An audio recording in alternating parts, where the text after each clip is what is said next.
Chandu supreme TV ప్రేక్షకులందరికీ నమస్కారం. Respect for a business man. ఎందుకు అంటే ప్రతి వ్యాపారవేత్త కూడా ఒక దేశ నిర్మాత. తను ఒక సమస్యకి పరిష్కారం కనుక్కుంటాడు, ఆ పరిష్కారంతోనే తాను సంపాదించుకుంటాడు, ప్రజలకు పరిష్కారాలను కూడా అందిస్తాడు.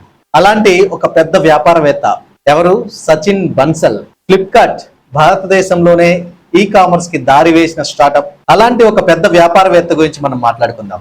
మన దేశంలో ఈ కామర్స్ కి దారి వేసిన స్టార్టప్ అది. సచిన్ బన్సల్, బిన్నీ బన్సల్ అనే ఇద్దరు యువ ఇంజనీర్లు స్థాపించిన ఈ కామర్స్ కంపెనీ మన దగ్గర రికార్డ్స్ క్రియేట్ చేసింది. 2007లో కేవలం 4 లక్షల రూపాయలతో ప్రారంభిస్తే 2018లో ఆ కంపెనీ వాటా అమ్మినందుకు ప్రతిఫలంగా సచిన్ బన్సల్కు $1 బిలియన్ వచ్చాయి, ప్రతిఫలంగా దక్కాయి. మన కరెన్సీలో అయితే ఏకంగా 73,000 కోట్ల రూపాయల పైమాటే. అయితే ఫ్లిప్కార్ట్ ని అమ్మేసిన తర్వాత సచిన్ బన్సల్ ఏం చేస్తున్నారు, అక్కడ వచ్చిన సొమ్మును ఎలా ఖర్చు పెడుతున్నారు, అవన్నీ మనం మాట్లాడుకుందాం.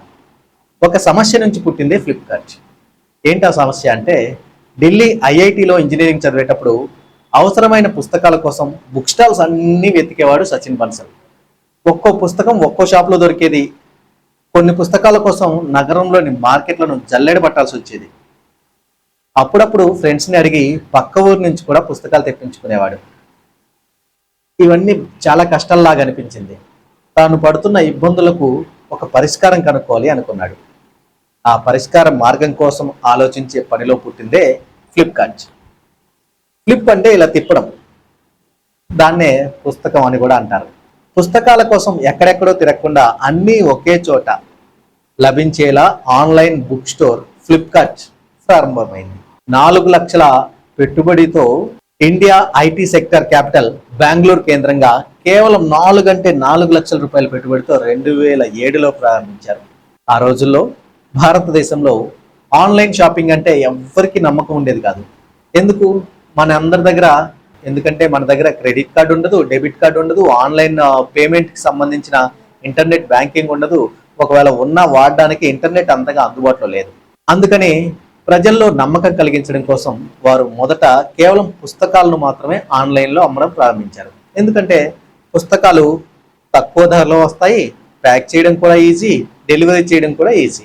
ప్రారంభ రోజుల్లో అయితే సచిన్ మరియు బిన్నీ స్వయంగా పుస్తకాలను ప్యాక్ చేసి వాళ్ళ స్కూటర్ పైన వెళ్ళి కస్టమర్లకు డెలివరీ చేసేవారు. మనకు ముఖ్యమైన సమస్య ఏమొస్తుందంటే, ముందే డబ్బులు కట్టాలి ఆన్లైన్లో అంటే ఒక చిన్న భయం, ఏమో మోసం చేస్తారేమో. అలాగే వస్తువు వచ్చిన తర్వాత అది బాగుంటుందో లేదో, మరి ఎలా అని సమస్యలు ఉండేవి. అయితే ఈ సమస్యను పరిష్కరించుకోవడానికి ఫ్లిప్కార్ట్ ఏం చేసిందంటే క్యాష్ ఆన్ డెలివరీ, అలాగే ఈజీ రిటర్న్ అనే పాలసీని ప్రవేశపెట్టింది. అంటే వస్తువు చేతికి అందిన తర్వాతే డబ్బులు ఇవ్వండి, ఒకవేళ నచ్చకపోతే రిటర్న్ ఇచ్చేయండి. ఈ ఒక్క ఆలోచన దేశంలో ఆన్లైన్ షాపింగ్ గ్రూప్ రేఖల్ని మార్చిపడేసింది. ఫ్లిప్కార్ట్ పై ప్రజల్లో నమ్మకం విపరీతంగా పెరిగింది. ఆ తర్వాత భారీగా వృద్ధి చెందడం మొదలైంది. ఇతర కంపెనీలను కూడా కొనుగోలు చేశారు. పుస్తకాలతో మొదలైన ఫ్లిప్కార్ట్ ఆ తర్వాత ఎలక్ట్రానిక్స్, మొబైల్స్, బట్టలు మరియు ఇతర సామాగ్రిని కూడా అమ్మడం మొదలుపెట్టింది. మార్కెట్లో నెంబర్ 1గా ఎదగడానికి మరికొన్ని పెద్ద కంపెనీలను కూడా కొనుగోలు చేసింది. మింత్రా బట్టల వ్యాపారంలో పట్టు కోసం దీనిని కొన్నారు. ఆ తర్వాత యూపీఐ ద్వారా వచ్చిన ఫోన్ పే డిజిటల్ పేమెంట్స్ రంగంలోకి అడుగు పెట్టడానికి దీన్ని తీసుకొచ్చారు. ఆ తర్వాత ఇంకా వాళ్ళకి తిరుగులేదు. ఇప్పుడు ఫోన్ పే లేని ఫోనే లేదు, ఫ్లిప్కార్ట్ లేని ఫోనే లేదు, అలా తయారైంది కదా. అలా కంపెనీ రేంజ్ ఎంతలా పెరిగిపోయింది అంటే 2018లో వాల్మార్ట్ అనే సంస్థ $16 బిలియన్ ఈ కంపెనీని కొనుగోలు చేసింది. అంటే దాదాపు 150,000 కోట్ల రూపాయలతో ఈ కంపెనీని అమ్మేశారు.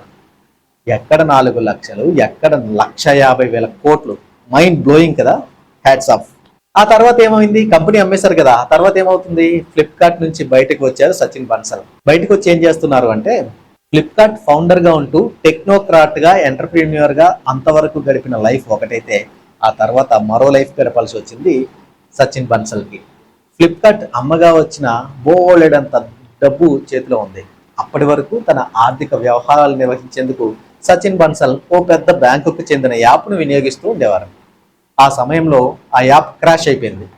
4 రోజుల పాటు పనిచేయలేదు. ఆర్థిక లావాదేవీలన్నీ కూడా 4 రోజుల పాటు నిలిచిపోయాయి. అప్పుడే బ్యాంకులు, వాటి పనితీరు, వాటి నిర్వహణ, ఈ పద్ధతుల మీద సచిన్ ఆలోచన మొదలైంది. ఆలోచన మొదలైతే ఏం చేశారు? వీళ్లకు తెలియందా బిజినెస్ ని ఎలా నిర్మించాలో?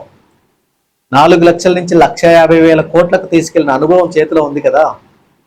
6 నెలల పాటు ఫ్లిప్కార్ట్ నుంచి బయటకు వచ్చిన తర్వాత బ్యాంకులు కస్టమర్ల ఎంపిక, లోన్లు ఇచ్చే తీరు, వసూలు చేసే పద్ధతులు ఇవన్నీ కూడా జాగ్రత్తగా గమనించారు. దాదాపు అన్ని బ్యాంకులు కూడా ఇదే పద్ధతిని అనుసరిస్తూ లోన్లు ఇచ్చేటప్పుడు విపరీతమైన ఆలస్యం చేస్తున్నాయనే అభిప్రాయానికి వచ్చాడు. అంతేకాదు, అర్హత కలిగిన ఎంతో మందికి కూడా బ్యాంకుల ద్వారా లోన్లు పొందడం అనేది చాలా కష్టంగా ఉందనే విషయం అర్థమైంది. ఇక బ్యాంకుల డిపాజిట్లు, లావాదేవీలు జటిలంగా ఉండడాన్ని కూడా గమనించారు. అప్పుడే ఆయన మైండ్లో ఒక కొత్త ఆలోచన వచ్చింది. దాని పేరే నావీ. అదేంటి నావీ అంటే మన దళం కదా అనుకుంటారా? ఆ దళం పేరు NAVY.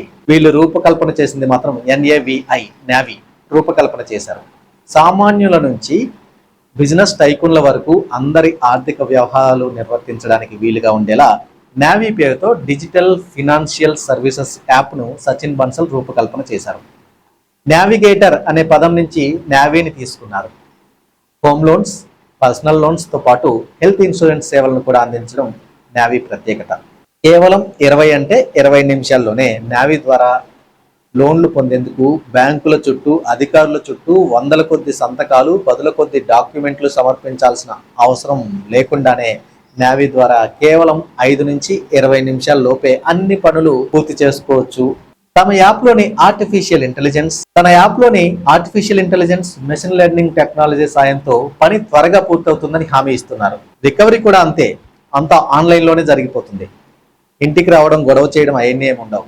వచ్చే ఆర్థిక సంవత్సరం ముగిసేసరికి నావీ డిజిటల్ ఫినాన్షియల్ సర్వీసెస్ సంస్థ ద్వారా 4,200 కోట్ల రూపాయలు రుణాలుగా ఇవ్వాలని నిర్ణయించుకున్నారు. ఇప్పటికే ఈ సంస్థ ద్వారా దాదాపు 900 కోట్ల రుణాలు ఇచ్చేశారట. కేవలం మైక్రో ఫైనాన్స్లకే 1,500 కోట్లు ఇవ్వాలని లక్ష్యంగా పెట్టుకున్నారు. త్వరలోనే నావీ బ్యాంకును కూడా అందుబాటులోకి తెచ్చేందుకు ప్రయత్నిస్తున్నారు మన సచిన్ బన్సల్. అయితే ఈ బ్యాంకులు ప్రధానంగా ఆన్లైన్ వేదికగా ఎక్కువ పనులు చక్కబెట్టేస్తాయి. ఇలాగే ఈ నావీని 100 కోట్ల మందికి సేవలు అందించే దిశగా ముందుకు సాగుతున్నారు సచిన్ బన్సల్. ఎందుకు అలా అంతా ఆన్లైనే అంటున్నారు అంటే, భవిష్యత్ అంతా డిజిటల్దే అంటున్నారు. ఒకప్పుడు మన దగ్గర ఒక వస్తువు కొనేటప్పుడు దాన్ని ముట్టుకొని, పట్టుకొని, వాడి చూసి సంతృప్తి చెందితేనే కొనే అలవాటు ఉండేది మన వాళ్ళందరికీ. అలాంటిది ఫ్లిప్కార్ట్ రాకతో నెట్లో చూసి కేవలం నమ్మకంతో వేల రూపాయల వస్తువులు అంటే సెల్ ఫోన్లు, టీవీలు, ఫ్రిడ్జ్లు, వాషింగ్ మిషన్లు ఇలాంటి పెద్ద పెద్ద వస్తువులు కూడా కొనుగోలు చేస్తున్నారు. 10 ఏళ్లలో $1 బిలియన్ కంపెనీగా తీర్చిదిద్దారు. అదే తీరులో నావీ కూడా భవిష్యత్తులో ప్రతి ఒక్కరికి చేరువవుతుందనే నమ్మకంతో సచిన్ ఉన్నారు. ఎందుకంటే 5G రాకతో డిజిటల్ రంగంలో విప్లవాత్మక మార్పులు వస్తాయని మన సచిన్ బన్సల్ అంటున్నారు. ఓకే సచిన్, మీ నావీ కూడా ఫ్లిప్కార్ట్ లాగా చాలా పెద్ద కంపెనీ అవ్వాలని మనస్ఫూర్తిగా కోరుకుంటున్నాం. మన చందు సుప్రీం టీవీ తరఫు నుంచి మరో మంచి వీడియోతో, మరో మంచి సక్సెస్ స్టోరీతో మళ్ళీ కలుసుకుందాం. అంతవరకు సెలవు, నమస్తే.